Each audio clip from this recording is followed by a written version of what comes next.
Tchau, galera, que a paz de Cristo esteja com todos, numa ótima noite. Hoje eu vou estar conversando com vocês um pouquinho sobre uma dúvida, na verdade, que uma amiga, ela chegou para mim e falou assim, você podia comentar sobre isso, né? E eu falei, tá bom, vou fazer um vídeo sobre isso, tentando explicar mais ou menos como que é. Hoje a gente vai estar falando sobre como ter fé.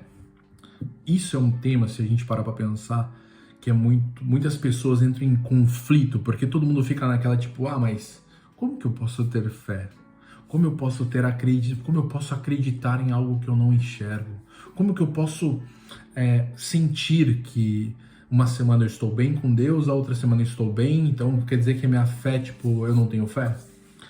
Então, eu vou falar por experiência própria. Quando eu me converti para a igreja, quando eu me converti para Deus, né? Para Deus, né? Não para a igreja, né? Porque eu acredito em Deus, em primeiro lugar. Quando eu conheci a Deus e Ele entrou na minha vida, eu comecei a buscar Ele, eu comecei a conhecer Ele, para a gente ter uma intimidade.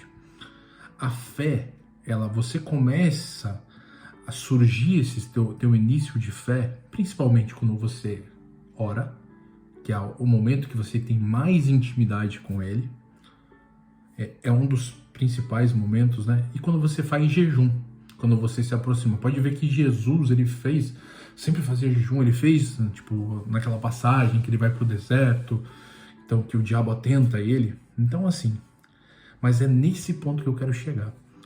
O diabo, ele vai estar tentando a gente de todas as formas. Eu até separei algumas passagens pra gente comentar, pra eu estar comentando com vocês, assim. E a primeira que eu vou estar falando é uma carta de Paulo, que ele estava conversando com Barnabé, quando eles foram em uma cidade. Então, assim, Atos 14, versículo 22, tá? Fortalecendo os discípulos e encorajando-os a permanecer na fé, dizendo, é necessário que passemos por muitas tribulações para entrarmos no reino de Deus. Essa passagem ela fica muito clara, porque uma vida de um cristão é uma vida conturbada, é uma vida que o outro lado, o lado sombrio, vamos dizer assim, ele sempre vai estar te atacando, ele sempre vai estar esperando você dar uma brecha para ele te atacar. Então a gente sempre vive em conflito. Isso assim, é no geral, não existe o pastor X, ele é pastor e ele não entra em conflito. Todas as pessoas entramos em conflitos. E nisso, a oração nos ajuda a fortalecer, principalmente às vezes quando alguém fala assim, ora por mim, claro que eu oro. Se eu puder falar para uma amiga minha, será que você pode fazer um favor de orar por essa pessoa? Então a união faz você fortalecer, faz você ter uma intimidade maior com Deus. Eu vejo assim, você tem que procurar, você tem que estudar, você tem que se informar, você tem que ir atrás.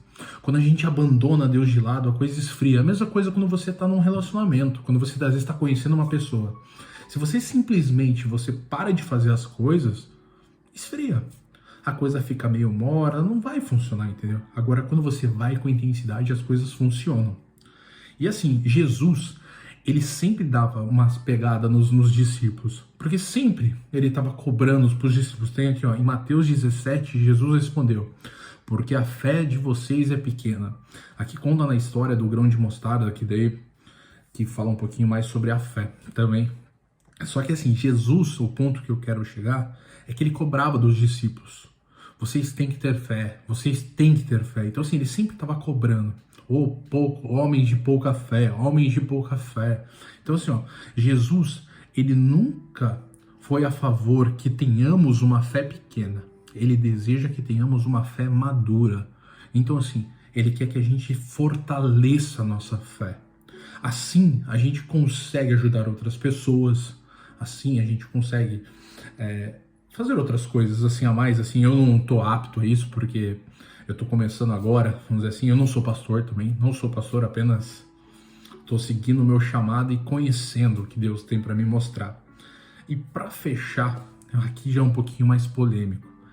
No livro de Tiago, do capítulo 1, versículo do 5 ao 8, ele fala assim, se algum de vocês tem falta de sabedoria, peça a Deus, que a todos dá livremente de boa vontade, e lhe será concedida. Peça-o, porém, com fé, sem duvidar, pois aquele que duvida é semente à onda do mar, levada e agitada pelo vento. Não pense tal pessoa que receberá coisa alguma do Senhor, pois tem mente dividida e é instável em tudo que você faz. Então, assim, a gente não pode ficar, tá? Não podemos ser como o mar, as ondas sempre tipo subindo e descendo, subindo e descendo, subindo e descendo. Quando você aceita e você acredita naquilo, você tem que se comprometer com aquilo. E assim, eu posso garantir para vocês, assim, desde que eu entrei nisso, muita coisa aconteceu na minha vida, muita coisa mudou. Hoje eu penso muito diferente como eu pensava antes. E assim, tem algumas coisas que eu não concordo, mas assim, são opiniões minhas. Mas assim, eu não desrespeito outras pessoas. Mas a fé que nos fortalece, a fé de você falar com Deus quando você está no ônibus, quando você está no trem, quando você está dormindo, porque todas as pessoas podem te decepcionar, mas Deus não irá te decepcionar e Ele vai te dar, Ele vai conversar com você, Ele está ali escutando, Ele está ali, ó, falando bem na boa, bem tranquilo e falando com você. Mas será que você está escutando a Deus? Será que você não está tapando os seus ouvidos e aproveitando o mundo e esquecendo o que Deus está te falando? Acredite, Deus vai mudar a sua vida hoje. Eu acredito nisso. Que a paz esteja com todos. Amém?